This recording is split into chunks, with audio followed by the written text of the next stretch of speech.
2 years after the U.S. started using lethal injection in order to execute death row inmates, the first woman was executed in this way, known as Death Row Granny.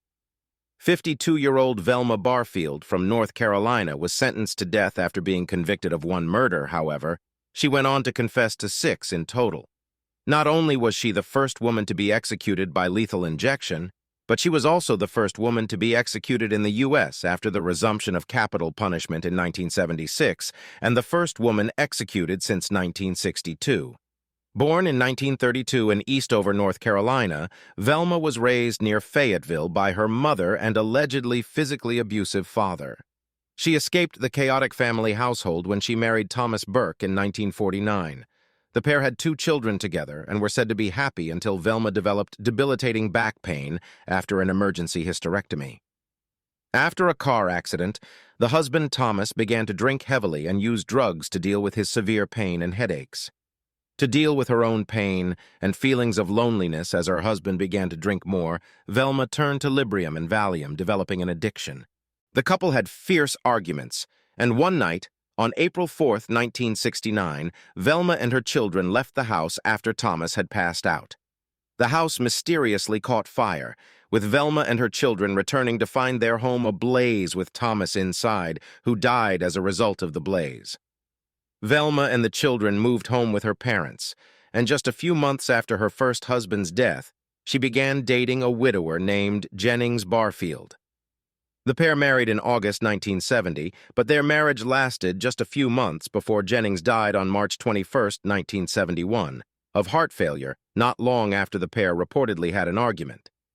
Velma moved back home with her kids once again, and while her father soon died of lung cancer, she is not said to have had a hand in that death. However, her mother, Lillian Bullard, became mysteriously ill in 1974. Lillian showed symptoms of intense diarrhea, vomiting, and nausea, but recovered several days later. Later that year, during the Christmas period, she fell ill again with the same symptoms. This time, however, she died in the hospital just hours after being admitted on December 30, 1974.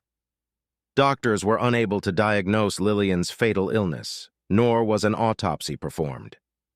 In 1975, Velma was sent to prison for 6 months after being convicted of 7 counts of writing bad checks. After being released, she found work as a home health nurse for an elderly couple, Montgomery Edwards, 94, and his wife, Dolly, 84, in Lumberton, North Carolina. Montgomery fell ill and died shortly afterward in January 1977. Just a few weeks later, in February 1977, Dolly fell ill with similar symptoms to Velma's mother, Lillian, and ended up dying on March 1st. Velma took another healthcare worker job, looking after 76-year-old Record Lee, who had broken her leg. In June 1977, Record's husband, John Henry, began experiencing intense pains in his stomach and chest, as well as vomiting and diarrhea. He died that month with doctors having diagnosed him only as having a severe stomach virus. Velma moved in with her boyfriend, Stuart Taylor, later that year, who was said to be a relative of Dolly Edwards. One day, while the pair were at a church meeting, Stuart began to complain of severe stomach pain. He was admitted to the hospital but died within a matter of days. She feared that her boyfriend had discovered she had been stealing from him and forged checks on his account. So Velma mixed arsenic-based rat poison into his beer and tea. As Stuart became seriously unwell, Velma volunteered to nurse him and even took him to the hospital where he later died. An autopsy carried out on Stuart found arsenic in his system. But before the autopsy results came in, police in Lumberton reportedly received a tearful phone call from Velma's sister saying she had poisoned her boyfriend and others. Velma was arrested for the murder of Stuart Taylor, after which the body of Jennings Barfield was exhumed and found to have traces of arsenic. Though Velma denied having murdered her second husband, she did subsequently confess to the additional murders of her mother, Lillian Bullard, Montgomery and Dolly Edwards, and John Henry Lee.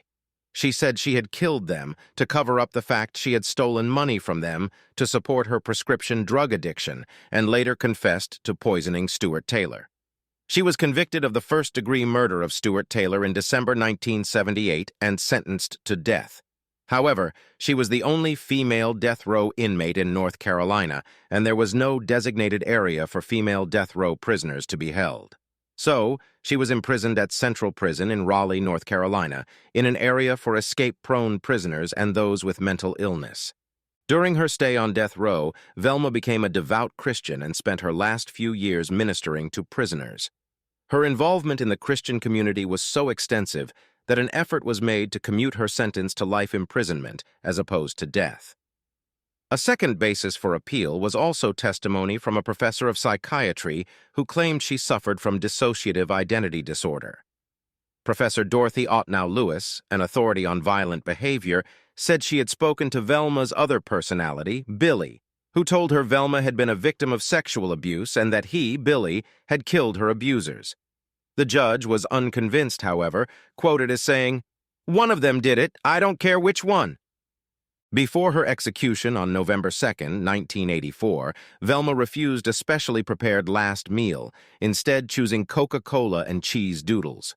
She received final visits from family members and friends, telling one of them that, "When I go into that gas chamber at 2 a.m., it's my gateway to heaven."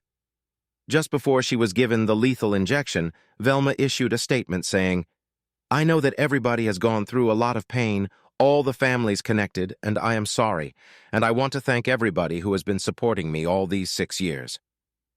Just moments after uttering a final apology for all the hurt I have caused, Velma Barfield was executed.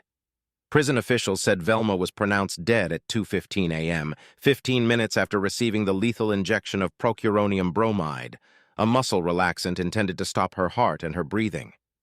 Witnesses to the execution said she died peacefully with no apparent suffering or pain.